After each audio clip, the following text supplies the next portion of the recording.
Good evening, and welcome to A Beef's Too Short. I'm your host, Tony Anthony Macon. Thank you for stopping by. Tonight's topic, are black people too forgiving? This topic came from a place of several different stories in which I'm going to share with you today if you're not aware. Also, I got to get into the fuck shit. You know that. You know it. I always got to talk about the bullshit that's going on as well. Juelz Santana. Got to talk about Juelz. O.J. fucking Simpson. Gotta talk about O.J. Simpson. But without further ado, let's get it cracking. So for those who just joined, today we're talking about, well, the main subject is, are black people too forgiving? But before we go there, I'm gonna start right off the gate with Juelz Santana. What the fuck? Dipset, dipset, dipset. So I don't know. For those of you who don't know, Juelz Santana was caught with a piece in the airport a few days ago, and he took off. He was in TSA, the line, and they found a, I think it was a 38 snub nose. The one like Pac had in Juice. Bishop. Yo, Bishop. They found that in his bags. Juelz Santana didn't know what to do, so he took off. And I couldn't do nothing but laugh when I first heard the story. I'm still trying to figure out why. Why? Right. Now you got the juice. Myron on the check-in. What's up, man? But yeah, man, Juelz Santana was caught with the hammer recently. He's gonna turn himself in. He ran from the cops. He actually got out of the airport. And made it just away. He got into it. They say he took off in a taxi. How does that happen? And I figured he can't be doing too bad for himself, because he had to somehow, some way, pay his way into the front of that line. I think it was JFK. There's no way in hell you step out and you're able, or LaGuardia, which one? But either way, there's no way in hell you're able to get to the front of the line and the taxi stand in any city, but let alone New York. Hopefully everything doesn't go too bad for him, even though I'm pretty sure it will, because shit, this is the airport we're talking about. This is a pistol, a firearm at the airport. Let's just hope it was a clean 38. Other news. R.I.P. Craig Mack. Kicking flavor in your ear. Craig Mack died of a heart failure yesterday morning. And yeah, man, I would say I would have to say I was hip to a few of Craig Mack joints. I did Craig Mack back in the day. He had some hot shit. But the fucked up thing is what came out after his death. Apparently, he had been around some cult type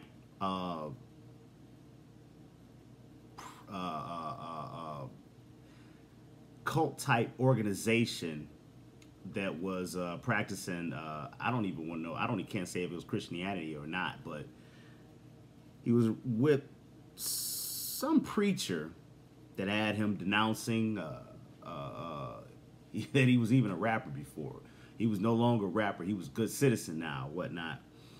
And it really wasn't the fact that he found God. It was more so that the pastor or the preacher or whoever this guy is that he was running behind basically was referring to himself as God. Some dude named Ralph something, I don't know. First off, fucking name was Ralph. That's like I ain't fucking with no pastor named Ralph. But I take that back. Sorry, Ralph Gavi. That's my guy. But other Ralphs, I don't know, man. But anyway. But but seriously, on a serious note, this guy has allegations, or he was charged with sexual assault on a minor, the pastor.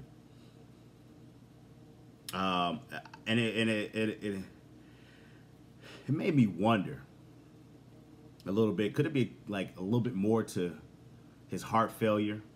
Because he said only like he was operating with only like 25% of his heart before he passed away. Like he had been operating with only 25% for so many days. So it also made me think about like for a guy that young at 46, where was the people, his loved ones, to be around him instead of him running around with some cult? It's really deep when you actually find out like a lot about that pastor, the pastor that was the pastor that had that was running this little cult. He like I said, he had allegations against him, sexual assault allegations against a minor, in which he called up this teen, 12 actually not even teen, 12 years old, little girl, in which he grabbed her breast on camera and said, he stated, I'm holding on to these so no one else can objectify him and all this other nonsense he was saying. He also had a live filming where he was talking to Craig Mack as if he was a slave. Come here, boy. There was a lot of things. There was a lot of things that was going on with this weird shit, and it just makes me wonder, like, what was Craig Mack's people like over the years, and like what happened to everyone around him? Now, heart failure is I mean, from hopefully he was. You can't say anything. I don't want to speculate. That man, rest in peace. I don't want to speculate on what could have been prior to what could have led up to a heart failure. They say you can do some hard drugs back in the day, and it'll catch up with you later on in life. So, who knows? But hopefully, I mean, that man is just in a better place. You know what I mean? Before we get on to the meat of the stew, money dried up, so his people dip. That happens. You never lie. Sometimes when you're successful, but at the same time, did Craig Mack ever really have money? You gotta think about that. He was under Bad Boy. A lot of artists that came up under Diddy said they wasn't getting paid like that. A lot of artists that came up under Puff Daddy said it was just a platform. So, ain't no telling, man. But O.J. Simpson. I'm not gonna spend too much time on this because I'm tired of this nigga being in the news now. Marquise, one song, you only remember one song he made? Yeah, Flavor in Your Ear. But, and then like, damn, it was, what's the name, 1,000 Degrees. That one was hot too. Damn. But, it's hard. I think he had like one album, to tell you the truth. And like I said, Diddy is a one and done guy. Biggie was the only one who really got, there's a few, Biggie 112. Not a lot of artists really got off under Diddy. But O.J. Simpson. O.J. motherfucking Simpson. O.J. Simpson had a interview that came out on Sunday. It was from back in 2006. They had been holding on to this interview because of the whole the Goldman I think it was the Goldman family and maybe even Nicole Brown Simpson's family. A lot of people didn't want this video to be released, but the video is basically based around if he did it, if OJ did it. And in this video, well, he was going to write a book, but in this video, he refers to Charlie, this guy, I guess, who was supposed to either be helping him with the murder or whatnot, but or is it like the third person? I can't remember exactly. But anyway, Charlie, he talks to this guy named Charlie during this interview, in which he's talking about how things would have been done if he did it. I would say this is probably like it was probably great that didn't come out when it came out, like when it was made back in 2006, because I'm pretty sure there would have been no parole for him. He'd be in jail right now still if this dumbass video came out. Yeah, Frank, Johnny Cochran is rolling over in his grave right now. Yeah, but I'm pretty sure like shit just wouldn't have it just wouldn't have been the same for him in sentencing for stealing his stuff had this shit came out like prior to now. And it's fucked up because if I was OJ, I would have told him, you know what, yeah, I don't want to clear this. I'm pretty sure it's probably too late. He probably already signed, sealed, delivered that a long time ago, so they had his signature and he was okay with it. But it was shit he was saying. He was saying, he was talking about just the murder scene in general. And, I mean, am I one to still say OJ didn't do it? It's hard for me to say that now, man. I hated watching that interview. I was like, you know, I went by the facts that were given during the trial and everything I seen during the trial. And the corruption of the prosecuting officers and lawyers. It was a lot that was going on with that trial that made it great in OJ's favor. But at the same time, this fucknut was sitting there talking about very graphically of what he would have did. And like, I'm with you, Marquise. I'm with you, dog. Like, I'm like, I don't know. I like, at first I was one of those people who's always saying, nah, OJ ain't did it. Now I'm like, I don't know anymore, man. I don't know. I mean, like, I was like, man, he made me go to the murder scene and start thinking about it, because everybody's like, you know, how it was a hit. How could somebody kill two people? It was like Ron Goldman was a martial artist of some sort, so he would have been able to fight him off. It would have been too much of a struggle for him to kill two people. But in the video, he was talking about how he kept his knife up under his seat in the Bronco. And he said he grabbed the knife and went in. And I'm like, okay.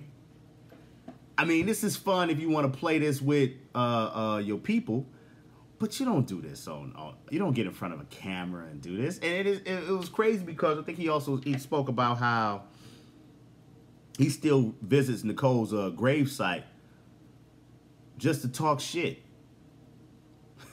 Like, because he said he's still upset about the situation. And he was talking about how he still was visiting her gravesite to talk shit. I'm like, huh? What? Like, what do you do at that point? Do you just walk up to say, bitch? Just because you still upset about that situation? I mean, like, where are we going with this, Juice? Where are we going? And I don't like, yeah, too many concussions. CTE. Could be, Myron. You're right.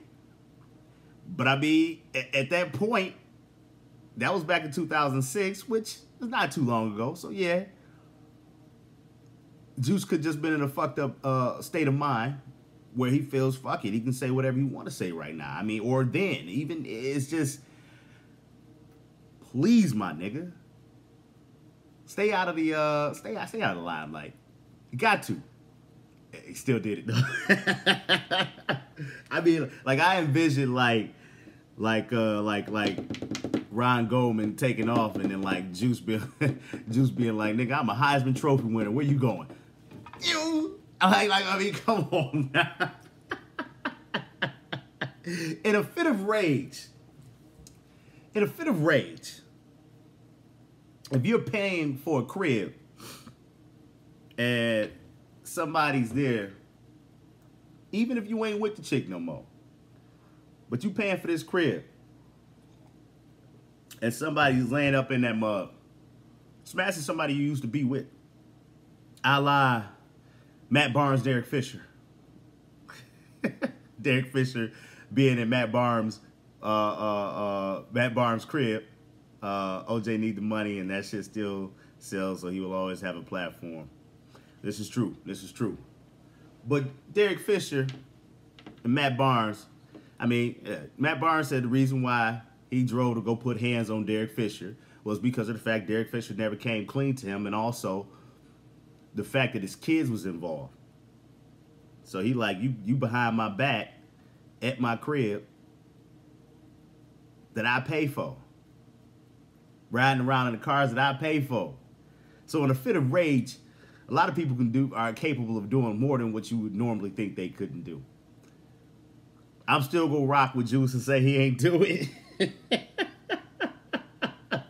But that's that, man. That's that. I mean, it don't look good when you on camera talking out the side of your fucking neck. All right. So, today's video subject: are black people too forgiving? So, I came across a story regarding Brianna Boucher and Chanel Rowe.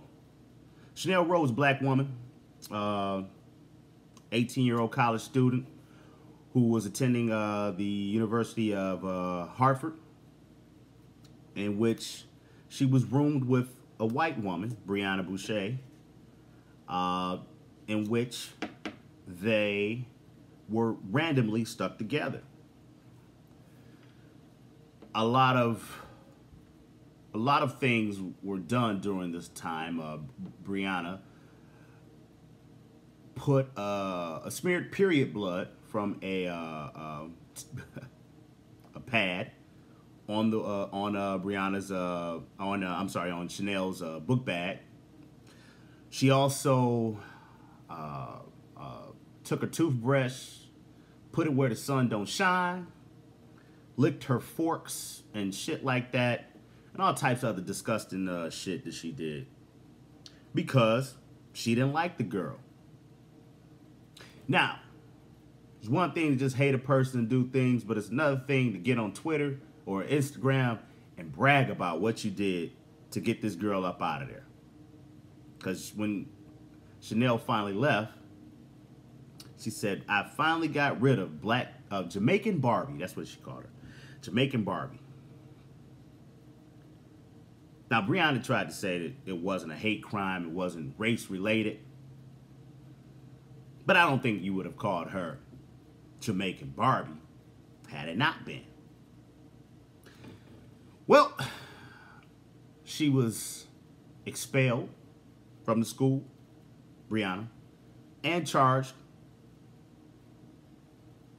for the crime because Chanel got sick.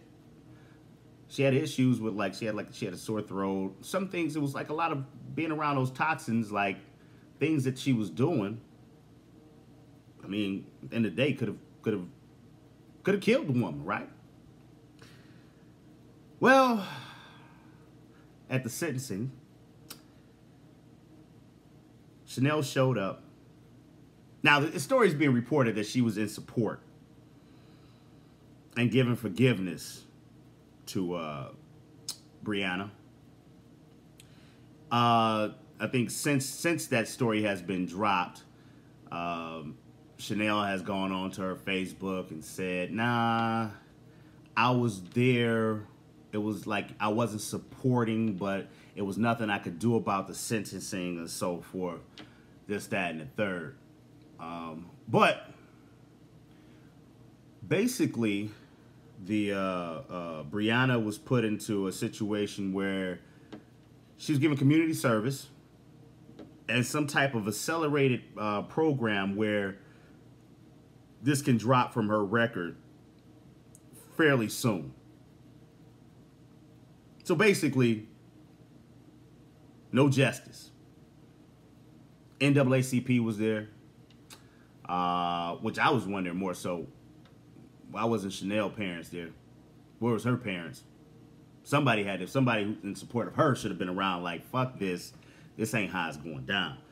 But like charges should have been a little bit more, should have been, I guess, a little bit more extreme than just letting her do community service and getting away with this shit. But yeah, it was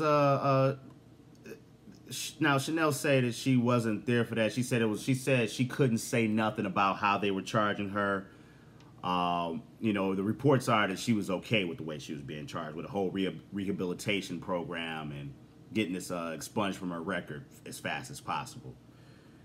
But you also see Chanel outside praying for her and all types of shit. And that made me go into the whole, why do we always turn the other cheek so quick? Why? Why do we always seem to turn our heads to the bullshit?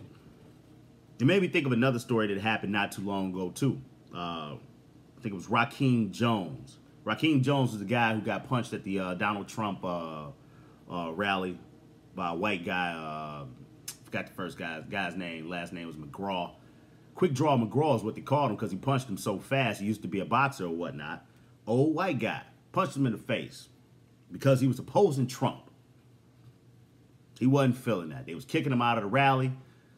So on his way out, he gave him a sucker punch. Boom, right to the face.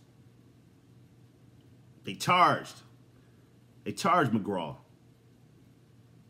And Rakeem Jones showed up at court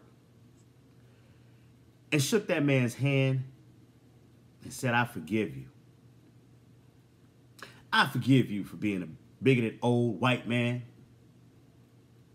who's stuck in his racial ways. Nah, fuck that. Fuck that.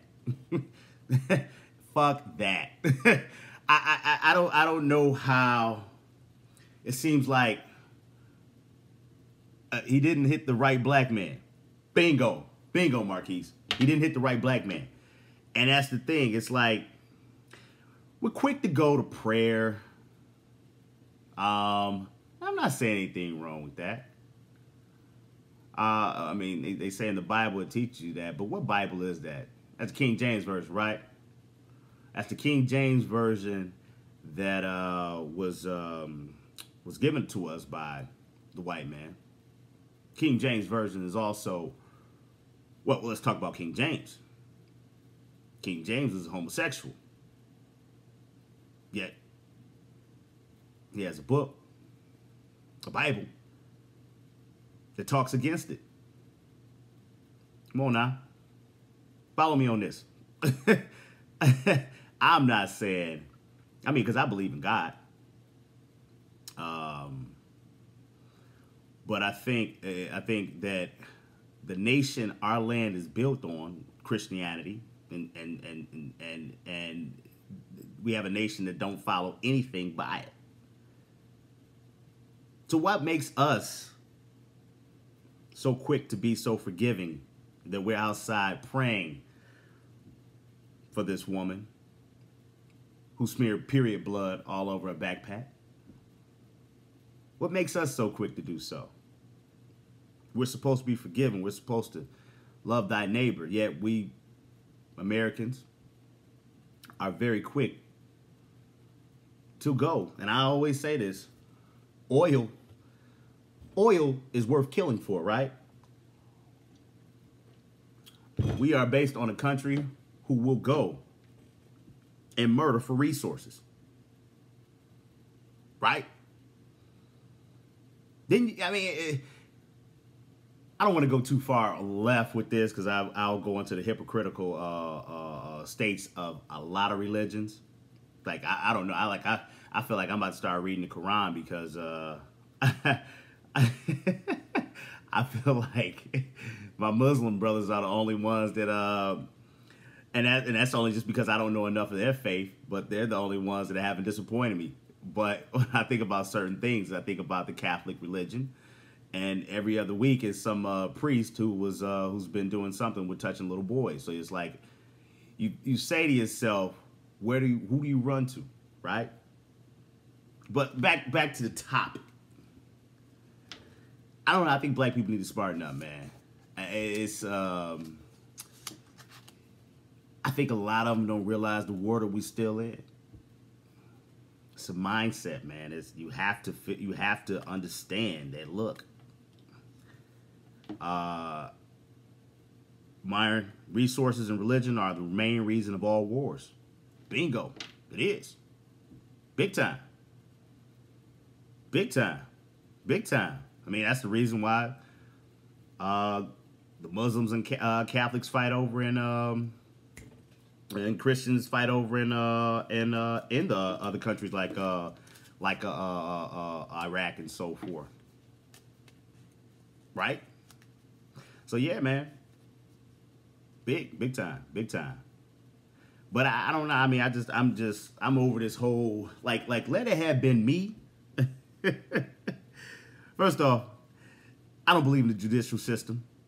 That's why, like when in the case of Breonna, she only got the whole community service thing and a rehabilitation. I mean, fuck her age and all that shit. Yeah, she need to be rehabilitated, but if she was black, she'd have been rehabilitated in jail, right? Same with McGraw, the guy that punched Rakeem Jones. Rakeem Jones was talking about how the reason he went to go shake hands with the man that punched him in the face was because he wanted his kids to feel a certain way, and he's repeating the cycle. Be a punk like daddy. Be a punk just like daddy. Get punched in your face. Go tell that man, I forgive you for punching me in my face. Even though he got a suspended 30 days. And I think like some community service. That shit ain't gonna rock, man. That shit wouldn't rock with me, man. I'm sorry. If I'm Chanel and Chanel's family, Chanel Rowe, if I'm in her family, you're not going up there. You're not going up there to be okay, I support this chick. No, fuck that. We might have to go find her. She on that bullshit. We wouldn't have called the cops. We would have found out, oh, really? That's what she do?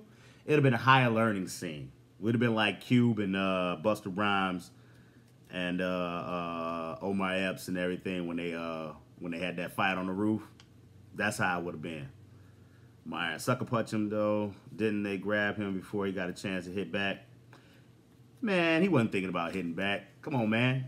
I just told you what he did. He went to go shake this man's hand. There's not a brutal bone in his body. He ain't about that life. He got grabbed. He did get grabbed. Security was already grabbing him out. However, he wasn't trying to square up. He's a punk. Like in that situation, if I'm that man, I'm pressing charges to the fullest. Yeah, I'm probably not gonna be able to find this old motherfucker, but I'm pressing charges. He going to jail. Going to jail hard. I'm getting my money. Fuck that. We'll have a civil suit. Last thing I'll be shaking his hand, or I might even show up to court just to sucker punch him. Busta Rhymes had frozen veggies on his face. He did, but they got it in. His knuckles all fat and shit. Busta Rhymes got it in though. Niggas had a toaster up there. They hit a nigga with a toaster. They was getting busy, dog. And they was outnumbered. Yeah, man. But I just think, man, we in a situation where ain't no forgiveness for them. No. White privilege is a forgiveness. We shouldn't help out on that. All right, man. About to get out of here. Remember, subscribe to the channel. Like it. Share the video. I probably won't go live this Friday, but I'm still trying to stick to the schedule of Wednesday at 7, even though I know I'm on real nigga time right now and shit. I'm gonna try to stick to the schedule and be on at 7 on Wednesdays, 10 on Friday. Probably not this Friday, maybe Saturday afternoon or something to do a special show. We still got like 2 shows that I want to do that's in the works. Whenever I get the co-host, he available.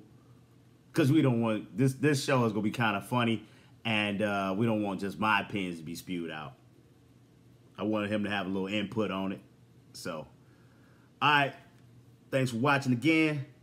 Subscribe, share, like, holla. Thanks, bro.